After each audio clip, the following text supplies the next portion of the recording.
It seems like more and more people are talking about going green. It's really trendy right now. So, being the trendy individuals we are, we're going to go green also. Maybe it's this hand. There it is. Guys, today we're going to talk about this 2020 T680. Now, one of the great things with this truck,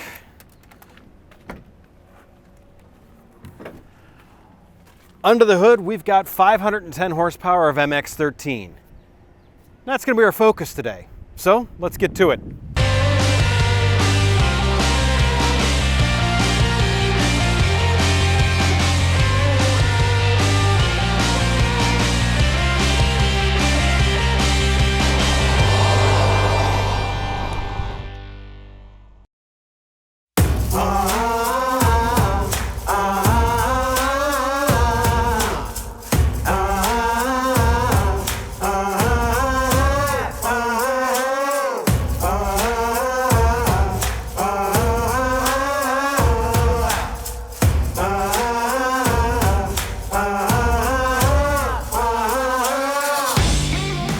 So as a side note, before we get too far into this, guys, it's breezy today, and it's these really spotty clouds. So if my camera exposure goes way out of whack, sorry, maybe.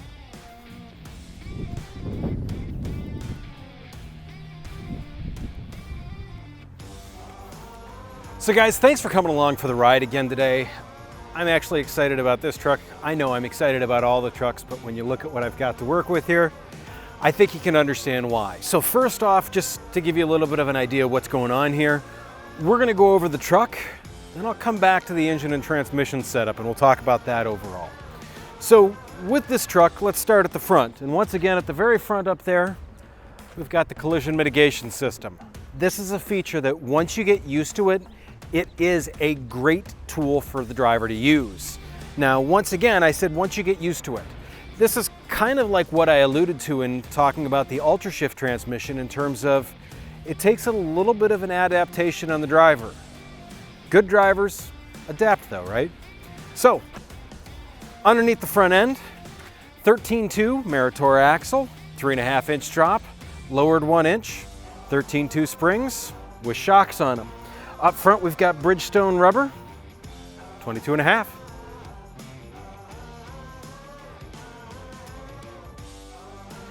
So guys, with this, it's got the typical Kenworth fare that you're gonna find on it.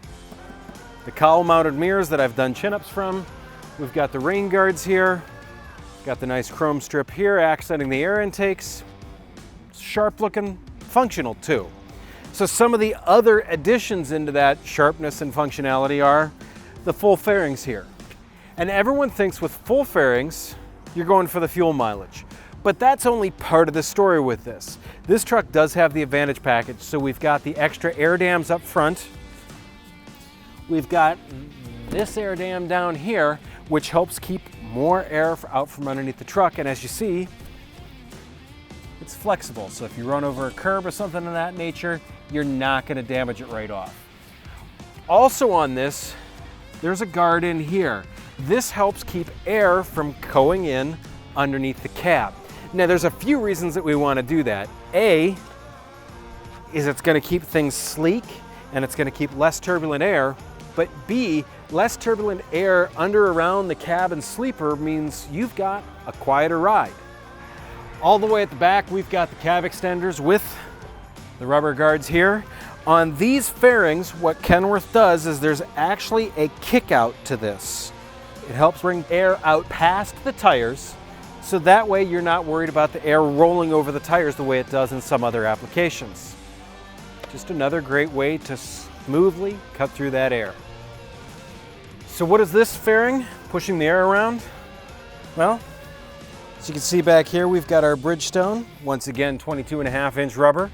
It's Alcoa Durbrite wheels. All that is mounted on the end of a couple of Meritor MT40 rear axles.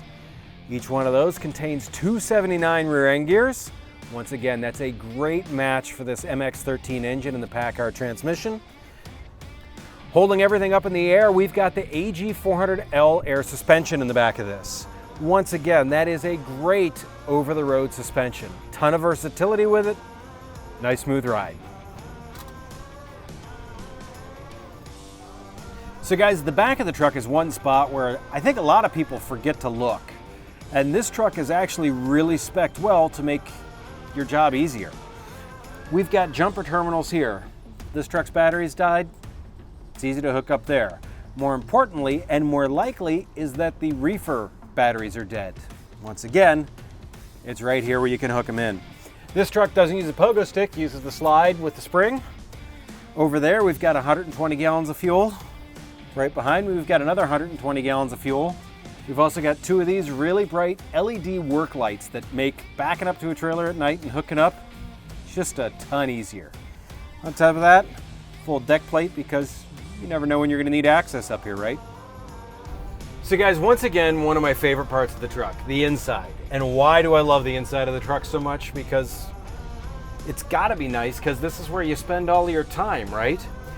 To me, this truck is set up very well. It's a good spec.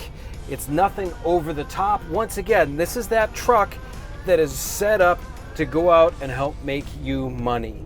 You're gonna be comfortable, but you're gonna be able to make money in the same aspect. So this truck does have Kenworth Smart Wheel on it. Radio controls over here, cruise control over here. You've got your turn signal stock with things like wipers and stuff like that over here. You've got your shifter that also has Jake controls over here. We've got a full complement of gauges. We've got extra gauges over here, such as oil temp, a second fuel gauge, and drive axle temperature gauges. Also a boost gauge for all those that like to mind their mileage. On top of that, this truck does have the Nav Plus system. Now, this video on the inside may be a touch louder, but not much. And the reason being is right now it's 87 degrees outside and I wanted some air conditioning. The engine's running. You can't really hear that much of it. On top of it right now, because the air conditioning's running, you're hearing the fan run. It's all that quiet. It's just hard not to love that amount of quiet in the truck. So with all that, I have the automatic climate control taking care of all the duties of keeping me comfortable. It's pretty nice. I set a temperature and then I don't have to turn it up and down, up, down, up, down. You just set it and drive, do your thing. So in the back, we've got the Kenworth double bunk setup. This one has the table. It does have the swivel seat. You've got a spot for your microwave. You've got the television mount. This truck does have the power inverter in it also. So if you need to run any 110 volt accessories, you've got the ability to do that. This truck has the rubber floor mat front to back. I personally like the rubber floor mat. It's super easy to keep clean. Simple wipe it down. It's also nice and padded, so it's still soft on your feet if you're walking around in the back. Overall, inside and out, this is just the right spec to have. The other thing that I'll say that's kind of nice is this does have urge to move. So in this transmission, as soon as I let off the brake, it starts to move. It just creeps there for you. So my foot's off the brake, we're in gear. I haven't touched the throttle. Just enough to creep back for us. It's a nice setup. It's especially nice when backing. So guys, let's talk about the meat and potatoes of this thing. MX13 Paccar engine. And we're going to spend a fair bit of time on this engine today because really I think that this is one of the best engine options out there on the market overall. With this truck, this one's hooked into the Paccar 12-speed transmission. Now if you want more information on that transmission, go ahead and check the video that I'll probably put in the link below here. That'll be on a red truck that I did a pretty good review on that one there. So with this engine, this is 510 horsepower, 1,850 foot-pounds of torque. Now, one of the things that I love about these Paccar engines right up front is the fact that they build the torque so low.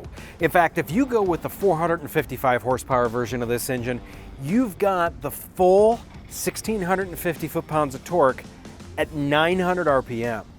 That's anywhere from 50 to 100 RPM lower than almost the entire competition on this. What does that lower torque mean for you? Well, that's a couple of things. A, easier to start off on grades, everything of that nature. B, the added bonus in this is you can run this engine at a lower speed cruising down the road. More torque at a low end, that equals a couple of things. Better fuel mileage, so you're paying less and spending less time at the pump. B, you're gonna get a lot better durability out of this engine. The fewer times it spins over, the better. So what's interesting about the Paccar engines is that this one is designed with a B10 lifespan in mind. Now, what B10 stands for is it means that 90% of the engines are designed to go 1,000,000 miles without a major overhaul. Now, most other manufacturers have a B50 rating, which I think is good, but that means only 50% of the engines are meant to go 1,000,000 miles without a major overhaul. Now, that's how they're designed. From what we've seen in our shop, it's definitely how it plays out. So I'm going to talk about a lot of the things that Paccar has done with this engine to put it in the position where it's at. Then we're going to figure out if it fits into your business, and we'll do some numbers on this, but I think you're going to be surprised on a couple of things. So one of the things that people always look at with this is it is set up very nicely with all of your checks on this side. Now, something that everyone doesn't always notice right off the bat, a composite valve cover, reasonably common now. A composite oil pan is one of the things that Paccar uses. Now, with this, people start to hear composite oil pans and they get scared. This is actually stronger from what we've seen than the steel pan. Now, I went around and asked all the techs in the shop, have we ever had a problem with one of these oil pans for any reason? I got a resounding no. Now, one of the reasons why you should love it as a driver is the fact that that oil pan, the composite, actually helps to deaden noise. So all that lower end noise, you're not going to end up with that in the cab. If I can have a quieter day in the saddle, I'm sure I'm going to take it. So another spot where Paccar's really gone above and beyond is the material that the block's made out of. It's a compacted graphite. So with that, we've got something that's actually much stronger than your normal cast iron. And on top of that, once again, we're helping to deaden some of that noise.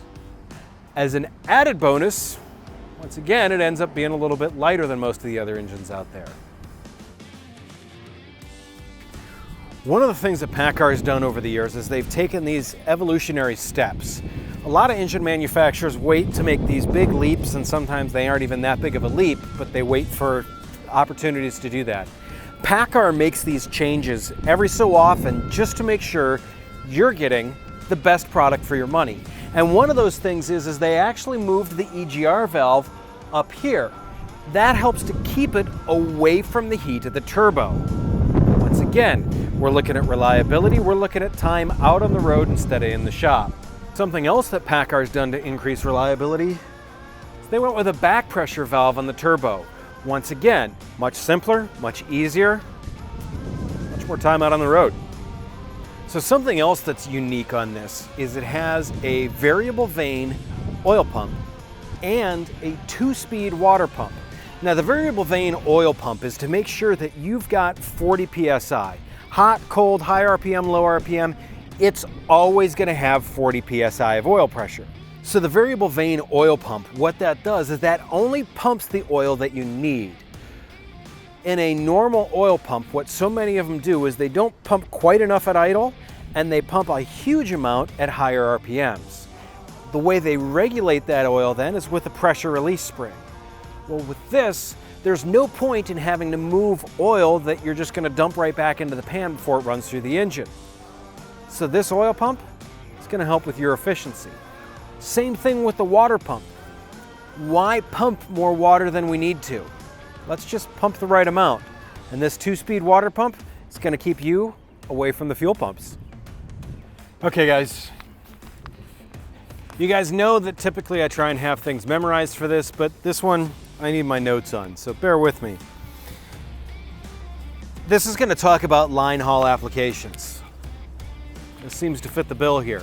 So when we start looking at the numbers between this and some other engines, There's one that really stands out, and that's maintenance numbers, because everyone's always concerned about maintenance costs.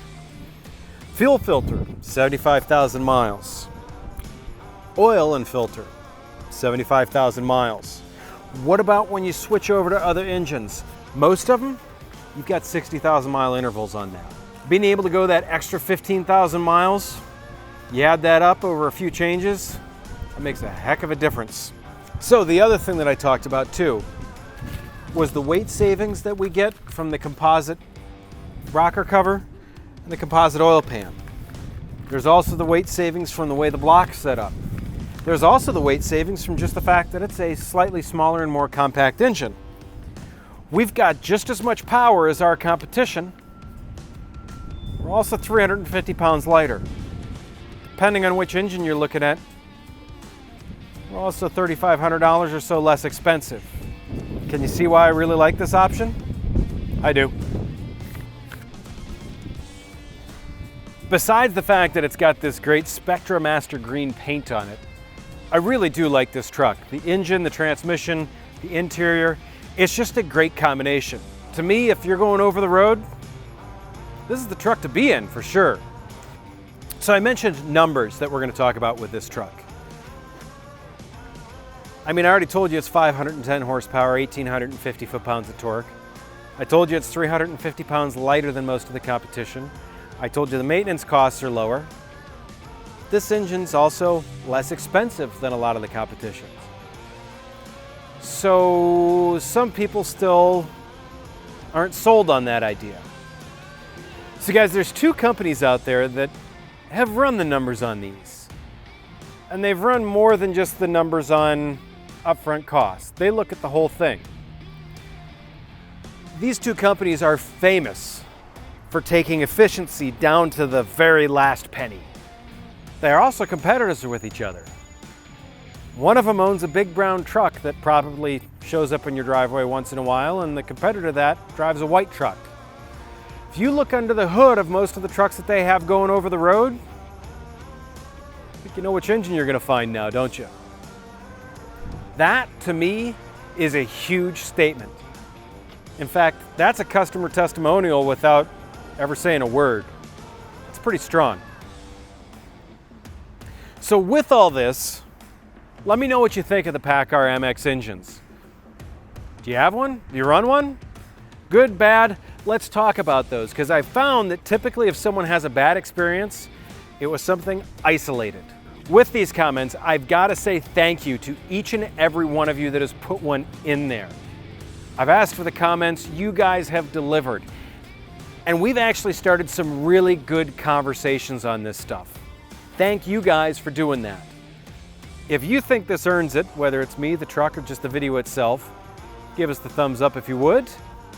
As always, make sure you're subscribed, hit the notifications bell, stay safe out there, keep your rubber side down. Yep, catch you on the flip side.